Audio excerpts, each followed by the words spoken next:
ও হে বলরাম, কোথায় চললে হে? আর বলো না কাকু, এই যে ময়নাকে নিয়ে যাচ্ছি গ্রামের বড় পশুদের ডাক্তারের কাছে। যত সব অদ্ভুত ঘটনা ঘটে চলেছে আমার সাথে, কি বলবো আর তোমায়। কেন রে, কি হলো আবার? এই যে আমার ময়না দুদিন ধরে খুব ভুগছিল।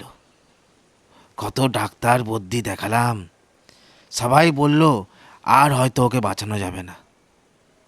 খুব মনটা খারাপ ছিল জানেন। এতদিন ধরে ওকে মেয়ের মতো করে বড় করেছি, সেই ছোট্ট বাছুর থেকে আমার সামনে এত বড় হয়েছে। সে তো খারাপ লাগবেই, কিন্তু কিন্তু এতে অদ্ভুত ঘটনা কি আছে তা তো বুঝলাম না বাপু। জানো, কাল ওই সন্ধ্যের দিকে হবে, গ্রামের পশ্চিম পাড়ের ওই পুকুরটায় জল খেতে গিয়েছিল। তারপর থেকেই দেখি ময়না একদম ঠিক হয়ে গেছে, ভালো করে খাচ্ছে, ঘুমোচ্ছে। এই এক মুহূর্তে কী যে হলো বুঝতে পারছি না, তাই আবার ডাক্তারের কাছে যাচ্ছি। বুঝতেই পারছো, গোয়ালা মানুষ আমি, গরুর দুধ বিক্রি করেই দিন চালাই। ভয় লাগে যদি কিছু হয়ে যায় ওর। আরে, সে তো সে তো ভয় লাগারই কথা। হুম, তবে তবে তুই যখন বলছিস, আমি তোকে একটা কথা বলি, বুঝলি? কি গো, তোমার সাথে কিছু অদ্ভুত ঘটেছে নাকি? হ্যাঁ, অদ্ভুতই বলতে পারিস। দীর্ঘ 10 বছর আমার জমিতে কিছু ফসল ফলতো না। আমি কত চেষ্টা করেছি সেটা তোরা ভালো করেই জানিস। কাল এক মগ জল ওই পশ্চিমের পুকুর থেকে এনে রাখা ছিল আর কি। জমিতে ঢেলে রাতে শুতে গেছিলাম। সকালে উঠে দেখি জমি ভর্তি বড় বড় ধানের গাছ বেরিয়েছে। এক রাতে এক রাতে এত বড় জমি ভর্তি ধানের গাছ দেখে আমার গিন্নি, এই মানে তোদের কাকিমা, খুব ভয় পেয়ে গেছে রে। আমি তাই ওই বীরেশ্বর তান্ত্রিক বাবাজিকে আনতে যাচ্ছি, দেখি উনি কি বলেন। আচ্ছা, তাই নাকি? তাহলে চলো আমরা একসাথেই যাই, দেখি গ্রামের অন্য কারোর সাথেও এরকম কিছু হয়েছে কি না। এ তো মনে হচ্ছে আমাদের পশ্চিম পুকুরে কেউ জাদু করে দিয়েছে গো। করলেও মন্দ হয় না। কি বলিস? কিভাবে যে কথা শুরু করব বুঝতে পারছি না। আচ্ছা, আ আগে বলো তোমার নাম কি? আমার নাম ধ্রুবী, কিন্তু তোমাকে এত চিন্তিত দেখাচ্ছে কেন? তোমার কি আমাকে দেখে ভয় করছে? হ্যাঁ, ওটাই তো স্বাভাবিক। তোমাকে পশ্চিমের পুকুরের কাছে ওরকম কাঁদতে দেখে নিজের ঘরে নিয়ে এলাম। কিন্তু এখন বুঝতে পারছি না তোমাকে নিয়ে কি করব। আমি চলে যাচ্ছি তাহলে। আমাকে নিয়ে তুমি এত চিন্তা করো না। দাঁড়াও, আমি তোমাকে চলে যেতে বলিনি। আগে বলো, তোমার বাড়ি কোথায়? আর তুমি ওরকম কাঁদছিলে কেন? নিলয়, তুমি ধ্রুবতারার নাম শুনেছ? হ্যাঁ, আকাশে দেখা যায় তো উত্তর দিকে। তাতে কি? ওই ধ্রুবতারার পাশে আরও একটা ছোট্ট নক্ষত্র ছিল জানো, নাম নবতারা, যাকে খালি চোখে দেখা যায় না। এইসব কি বলছো তুমি? এমনিতেই আমি পড়াশোনায় অত ভালো নই। আমাকে এইসব জিজ্ঞেস করো না। তোমার বাড়ি কোথায় বলো, আমি তোমাকে পৌঁছে দিয়ে আসছি। আমার বাড়ি ওই নবতারাতে, কিন্তু সেটা ধ্বংস হয়ে গেছে। পাগল হয়ে গেছো নাকি? কি উদ্ভট বকছো? মজা করার সময় এখন আমার নেই। এখন আমাকে এটা মানতে হবে যে এক এলিয়েন আমার বাড়িতে টপকে পড়েছে। যত সব বুজরুকি। ঠিক আছে, আমার কথা শুনে আমাকে বিশ্বাস করতে হবে না তোমাকে। আমি যদি তোমাকে তোমার অতীত তোমার চোখের সামনে দেখাতে পারি, মানবে আমার কথা? হ্যাঁ, তা মানতে পারি। তবে মনে রেখো, আমার সাথে কোনো রকম চালাকি চলবে না। আমি ধরে ফেলব। সে দেখোই না। সাথে সাথে নিলয়ের চোখের সামনেটা সাদা ধোঁয়ায় ভরে যায়। আর 2 বছর আগের একটা ঘটনা সে চোখের সামনে দেখতে পায়, একেবারে সিনেমার মতো। সেদিন যেটা নিলয় আর মায়ার মধ্যে হয়েছিল, যা তারা আর বিধাতা ছাড়া কেউ জানে না। নিলয়, তুমি এখনো পর্যন্ত একটা সরকারি চাকরি জোগাড় করতে পারোনি। এরকমভাবে আর কতদিন চলবে? আমাকে একটু সময় দাও মায়া। দেখছো তো, চেষ্টা করছি আমি। আর সম্ভব নয় নিলয়। বাবা আমার কথা আর শুনবেন না। আমার জন্য একটা ছেলে পছন্দ করেছেন উনি, বড় অফিসার। আমি আর বাবাকে মানা করতে পারবো না। মানা করতে পারবে না? না, মানা করতে চাইছো না? সে তুমি যাই বলো, তোমাকে তো অনেক সময় দিয়েছিলাম আমি নিজেকে প্রমাণ করার। বড় অফিসার তুমিও তো হতে পারতে, তুমিও তো নিজেকে প্রমাণ করতে পারতে, বলো। আর তুমি নিজেকে কিভাবে প্রমাণ করেছো মায়া? আমরা একই বয়সী, একই পড়াশোনা। আমাকে একটু তো সময় দিতেই পারতে। না, তা আর সম্ভব নয়। আমাকে বাড়ির কথা মানতেই হবে। ঠিক আছে, যাও। আমি তোমাকে আটকাবো না। তবে একদিন আসবে যেদিন তুমি আফসোস করবে। বেকার ছেলেরা এমন অনেক কিছুই বলে। পকেটে একটা পয়সা নেই, তার আবার বড় বড় কথা। আজ তাহলে আসি। সময় হলে নিশ্চয়ই আবার একদিন দেখা হবে। আস্তে আস্তে ধোঁয়া নিলয়ের চোখের সামনে থেকে মিলিয়ে যায়। আবার সে নিজের চোখের সামনে ধ্রুবীকে দেখতে পায়। জানি না তোমাকে বিশ্বাস করা যায় কিনা ধ্রুবী, তবে আজ তুমি আমাকে যা দেখালে তা তো জাদু ছাড়া আর কিছুই নয়। আমার আর মায়ার মধ্যে যা হয়েছিল তা বাইরের কেউ জানে না। তুমি কি করে জানলে? আমি মানুষের মনের কথা তার চোখ দেখে পড়ে ফেলতে পারি। আমাদের গ্রহে আমরা কথা খুব কম বলি। চোখের ইশারাতেই সবাই সব বুঝে যায় কে কি বলতে চাইছে। এতে লোকের মিথ্যে বলা কখনো সম্ভব হয় না। তোমরা আমাদের থেকে অনেক এগিয়ে আছো ধ্রুবী। আমরা পৃথিবীতে সবাই খুব মিথ্যে বলা পছন্দ করি, লোক ঠকাতে পছন্দ করি। বুঝতে পারছি, তুমি মায়াকে ভুলতে পারোনি এখনো। তুমি চাইলে আমি তোমাকে সাহায্য করতে পারি। না না, মায়ের বিয়ে হয়ে গেছে অনেক দিন।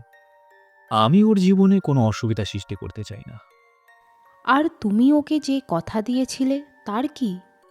কি কথা? যে তুমি এত বড় হবে যে ও আফসোস করবে পরে। সেটা কি করে সম্ভব? আর আমি তো কোনো সরকারি চাকরি পাইনি। সরকারি চাকরি কি শেষ কথা নিলয়? আমি যদি তোমাকে বড় ব্যবসায়ী হতে সাহায্য করি? সে কি সম্ভব? নিশ্চয়ই সম্ভব। তুমি পরিশ্রমী, আমি তোমাকে বলে দেব কি করতে হবে। তুমি শুধু আমার কথা শুনো। ঠিক আছে, অনেক কিছুই তো চেষ্টা করলাম, এবার শেষ। তোমার কথা শুনেও দেখি। এরপর দেখতে দেখতে 2 বছর কেটে যায়। নিলয়ের গ্রামে অদ্ভুত সব পরিবর্তন ঘটতে থাকে। সকলের জমি ভর্তি ফসল, পুকুর ভর্তি মিষ্টি জল। এর মাঝে নিলয়দের জমিতে ভীষণ পরিমাণে নামি দামি ফল গাছ হয়ে ওঠে। এইসব ফল পৃথিবীর আর কোথাও পাওয়া যায় না, খুব পুষ্টিগুণ। এই সব ফল বাজারে চড়া দামে বিক্রি হয়, আবার বিদেশেও যায়। সেখানেও নাকি প্রচুর দামে ক্রেতারা ক্রয় করে। নিলয়ের অবস্থার পরিবর্তন ঘটতে থাকে। সেই ছোট্ট মাটির বাড়ি আস্তে আস্তে বড় পাকা বাড়িতে পরিণত হয়। বাড়ির সামনে 4-4টে গাড়ি। গ্রামের লোকেরা শুনেছে নিলয়ের নাকি আরও অনেক ব্যবসা আছে। এত কম সময়ে নিলয় এত বড়লোক হয়ে যায় যে তার কথা দূর দূরান্তের বহু গ্রাম ও শহরে পৌঁছে যায়। অনেকেই বলে নিলয় নাকি কোনো জাদু শিখে এসেছে। এরপর হঠাৎ একদিন, এ কি মায়া, তুমি এখানে এভাবে? কেমন আছো নিলয়? অনেক বদলে গেছো। হ্যাঁ, সময় অনেক কিছু বদলে দিয়েছে। ওসব ছাড়ো, তুমি বলো এখানে কেন এসেছো? তুমি এমন করে কেন কথা বলছো নিলয়? এমন ভাব দেখাচ্ছ যে আমাকে চেনোই না। তোমাকে আগে চিনতাম আমি মায়া, এখন আর চিনতে পারি না। আর সত্যি বলতে তোমার সঙ্গে কথা বলে নষ্ট করার মতো এক মুহূর্ত সময়ও আর আমার হাতে নেই। আমি আর বেকার নই। তুমি কি আমার ওই সব কথায় এখনো রেগে আছো নিলয়? রাগ সেসব এখন অতীত আমার কাছে মায়া। যাই হোক, কি করতে এসেছো তাড়াতাড়ি বলো, দিয়ে বিদায় নাও। আমার অনেক কাজ পড়ে আছে। তোমার অফিসে আমার জন্য একটা কাজ হবে নিলয়। কাজ? কেন? তোমার স্বামী তো শুনেছি বড় সরকারি অফিসার। তোমাকে কাজ খুঁজতে আমার কাছে আসতে হয়েছে কেন? আমি খুব ভুল করেছিলাম গো। বাড়ির কথা শুনে তোমাকে ছেড়ে দেওয়া ওভাবে আমার উচিত হয়নি। আমার স্বামী খুব খারাপ লোক ছিলেন। বিয়ের পর দিন থেকেই আমাকে মারধর শুরু করে। দিনের পর দিন সেই অত্যাচার যখন বাড়তে থাকে, আমি বাধ্য হয়ে বাবার বাড়িতে ফেরত আসি। কিন্তু কপালের ফের দেখো, বাবাও এর কিছুদিনের মধ্যেই মারা গেলেন। এখন বাড়িতে আমি আর মা। সংসার চালানোর মতো সামান্য টাকাটুকু আর আমার কাছে নেই। আমি শুনলাম তুমি অনেক বড় ব্যবসায়ী হয়েছো, অনেকের সাহায্য করছো, তাই তোমার কাছে এলাম। যদি কোনো কাজের ব্যবস্থা করে দিতে পারো। ঠিক আছে, কাল এসো, আমি তোমার জন্য একটা কাজ দেখে রাখবো। নিলয়, তবে এটা শুধুই মানবিকতা ছাড়া আর কিছুই নয়, এটা মাথায় রেখো। তোমার জীবনে কি তাহলে অন্য কেউ এসে গেছে নিলয়? সেটা তোমার না জানলেও চলবে। আজ যাও, আমারও অনেক কাজ বাকি আছে। মায়া যেতেই ধ্রুবী এসে উপস্থিত হলো। কি নিলয়, খুশি তো? তুমি বলেছিলে মায়া একদিন আফসোস করবে। আজ নিজের চোখে দেখলে ও আফসোস করছে। হুম, খুশি। তবে জীবনের এতগুলো দিন কেটে গেছে, এই রাগ দুঃখ প্রতিশোধে যে আর সত্যি বলতে কিছুই মনে হচ্ছে না। আচ্ছা ধ্রুবী, তোমাকে একটা কথা জিজ্ঞেস করব। বলো, এর জন্য এত পারমিশন নেওয়ার কি আছে? তুমি আমাদের পৃথিবীতে এলে কি করে? তোমার মনে আছে যেদিন তোমার সঙ্গে আমার দেখা হয়েছিল, তার আগের দিন রাতে তোমাদের গ্রহে খুব বড় ঝড় উঠেছিল, আকাশ আলোয় ভরে উঠেছিল। খুব মনে আছে, কারেন্ট চলে গিয়েছিল। আমরা সবাই মিলে ঘরে টিভি দেখছিলাম। তখন টিভি, ফোন, লাইট সব হঠাৎই বন্ধ হয়ে যায়। তাই আমরা সবাই মিলে ছাদে উঠেছিলাম। তখনই দেখছিলাম এক আকাশ ভর্তি লাল আলো। খুব অদ্ভুত ঘটনা ছিল ওটা। টিভি আর রিপোর্টাররাও এসেছিল পরের দিন ওই রকম অস্বাভাবিক আলোর কারণ জানতে। সেই রাতেই আমি তোমাদের গ্রহে আসি। তোমার মনে আছে তার পরের দিন তোমাদের ওই পশ্চিম পুকুরটাতে গ্রামের সবাই তান্ত্রিককে ডেকেছিল, এই ভেবে যে ওখানে কোনো জাদু আছে। হ্যাঁ, সে মনে নেই আবার?